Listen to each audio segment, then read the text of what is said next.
Perkenalkan, nama saya Juwinda Sababa dengan NIM 19070101181. Pada kesempatan kali ini, saya akan menjelaskan filariasis atau penyakit kaki gajah.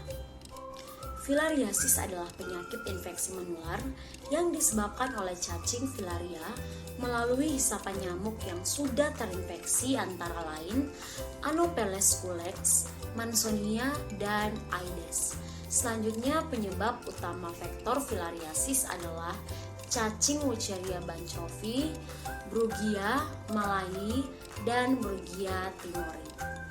Selanjutnya adalah etiologi filariasis. Filariasis disebabkan oleh infeksi cacing filaria yang hidup di saluran dan kelenjar getah bening. Penyakit filariasis di Indonesia itu disebabkan oleh 3 spesies cacing filaria, yaitu yang pertama Wucheria banchovi, yang kedua Brugia malayi, dan yang ketiga Brugia timori. Selanjutnya adalah rantai penularan. Nah, rantai penularan filariasis ini terbagi menjadi 3 unsur, yaitu yang pertama sumber penularannya itu yakni manusia atau host reservoir yang mengandung mikrofilaria dalam darahnya. Yang kedua vektor yakni nyamuk yang dapat menularkan filariasis. Yang ketiga manusia yang rentan terhadap filariasis. Selanjutnya yaitu faktor risiko filariasis. Yang pertama lingkungan. Nah, lingkungan ini juga termasuk lingkungan fisik, yaitu suhu, curah hujan, dan kelembapan. Nah, fisik rumah ini juga termasuk keberadaan kawat kasa, keberadaan barang gantung, kondisi tempat sampah dan juga spal, keberadaan sawah yang berada di sekitar rumah, keberadaan semak-semak, keberadaan kandang ternak itu kurang lebih 100 meter dari rumah itu, dan juga lingkungan biologi ini dapat menjadi rantai penularan filariasis. Itu misalnya adanya tanaman air sebagai tempat pertumbuhan nyamuk Mansonia SP di daerah endemis, lingkungan sosial ekonomi dan budaya, yaitu kebiasaan bekerja di kebun pada malam hari, keluar pada malam hari, dan juga kebiasaan tidur yang berkaitan dengan intensitas kontak vektor. Insiden filariasis ini terjadi pada laki-laki lebih tinggi daripada terjadi pada perempuan karena umumnya laki-laki itu sering kontak dengan vektor pada saat bekerja. Yang kedua yaitu faktor host atau manusia. Umur. Nah, umur ini, penyakit ini dapat menyerang semua kelompok umur dan juga jenis kelamin. Kejadian filariasis pada laki-laki itu lebih tinggi dibandingkan dengan wanita karena pada umumnya laki-laki itu lebih sering kontak dengan nyamuk yang dikarenakan pekerjaan dan juga pengetahuan. Nah, kalau sikap ini dipengaruhi oleh pengetahuan. Dengan adanya pengetahuan yang baik, maka akan terbentuknya sikap yang baik sehingga mampu menangani kesehatan. Berikutnya adalah imunitas. Seseorang yang berada di wilayah endemis filariasis ini tidak semuanya akan terinfeksi filariasis. Itu berdasarkan dari sistem imun dari seseorang. Yang ketiga adalah faktor perilaku. Kebiasaan keluar rumah pada malam hari itu juga termasuk dalam kebiasaan menggantung pakaian, kebiasaan menggunakan obat anti nyamuk, pemakaian kelambu saat tidur, dan juga perilaku minum obat. Yang keempat adalah faktor agent. Nah, tertular apabila digigit nyamuk LL3.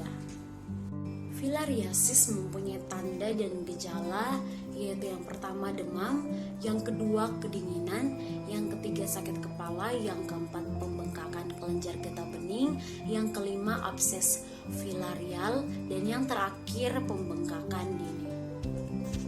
Data epidemiologi penyakit filariasis ini berdasarkan hasil survei pada tahun 2000, itu tercatat sebanyak 1.553 desa yang tersebar di 231 kabupaten dan juga 26 provinsi dengan jumlah kasus kronis itu sebanyak 6.233 orang.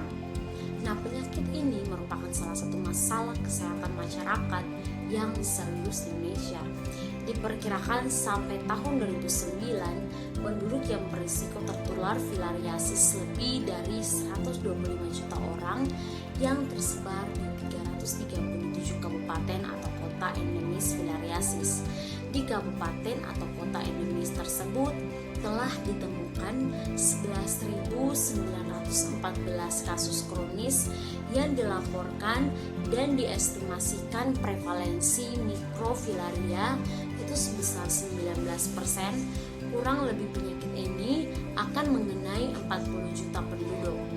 3 provinsi dengan jumlah kasus yang terbanyak filariasis itu yang pertama Nangro Aceh Darussalam, yaitu sebanyak 2.359 orang.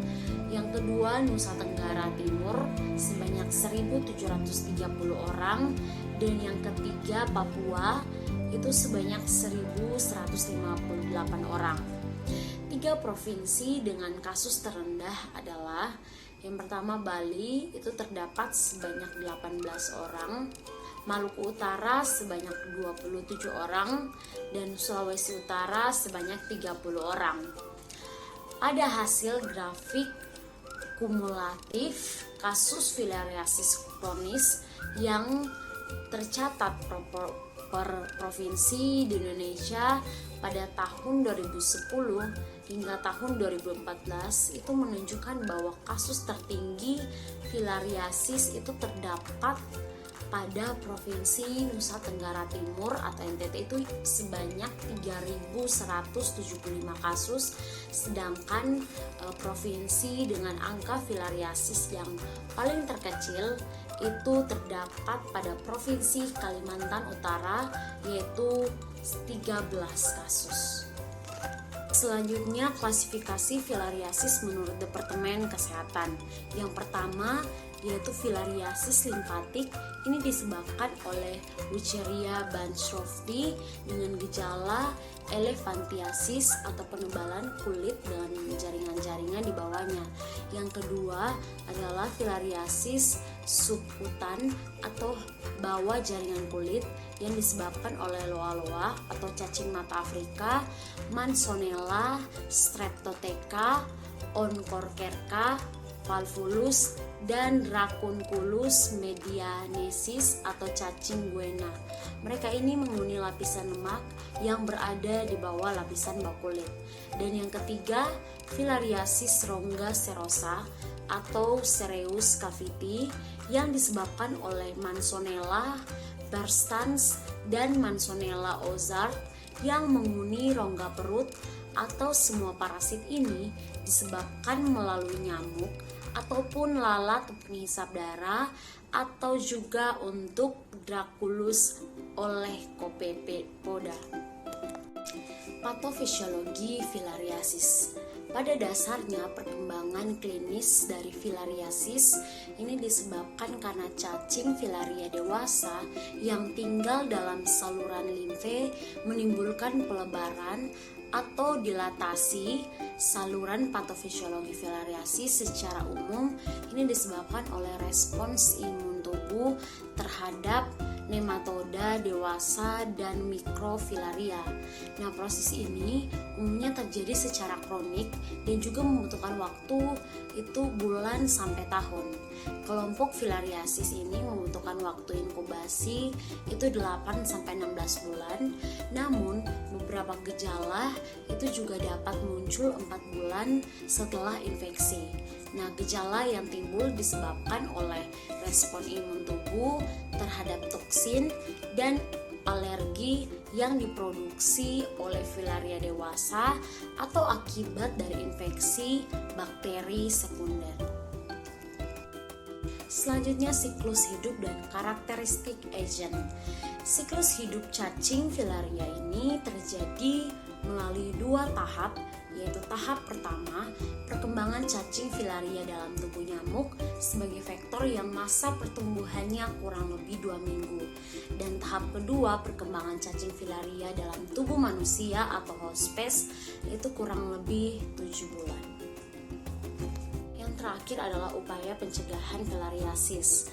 yaitu tindakan pencegahan dan pemberantasan filariasis menurut Departemen Kesehatan Republik Indonesia, yaitu yang pertama, melaporkan ke puskesmas bila menemukan warga desa dengan pembesaran kaki, tangan, kanton buah jakar atau payudara, ikut serta dalam pemeriksaan darah yang dilakukan pada malam hari oleh petugas kesehatan.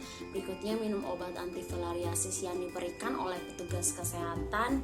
Selanjutnya, menjaga kebersihan rumah dan lingkungan agar bebas dari nyamuk penular.